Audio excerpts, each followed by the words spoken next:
आज एक वास्तू विजिट होती कर्जतला आणि ती होती लँड वास्तू. शेत जमीन होती, सुपीक जमीन, पॉझिटिव्ह जमीन आणि आजूबाजूचं दृश्यही अतिशय उत्तम होतं.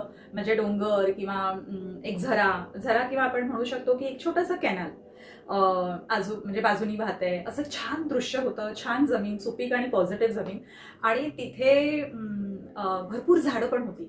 आंब्याची, कैरीची, रानमेवा किंवा काजू ह्याची भरपूर झाडं होती. आणि तिथे मला मस्तपैकी कैऱ्या मिळाल्या आहेत, भरपूर साऱ्या कैऱ्या. क्लायंटनी पण सांगितलं की घ्या तुम्हाला हव्या तेवढ्या, आणि मी 5-6 कैऱ्या घेतल्या तिथून.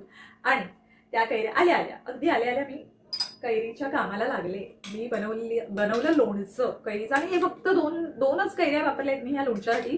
पण भरपूर लोणचं बनलंय, तुम्ही बघितलं तर भरपूर लोणचं बनलंय फक्त 2 कैऱ्यांचं. पण काय माहितीये, कैऱ्यांमध्ये कोयच नाही, अजिबात नाहीये. एकतर सुंदर चव आहे, कैरीला अतिशय सुंदर चव आहे, आणि आतमध्ये अजिबात कोय नाहीये.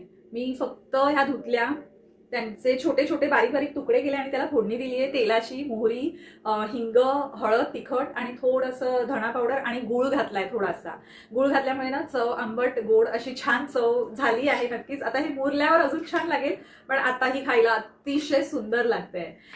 थँक्यू सो मच ज्यांनी मला अपॉर्च्युनिटी दिली वास्तूसाठी आणि कैरीसाठी.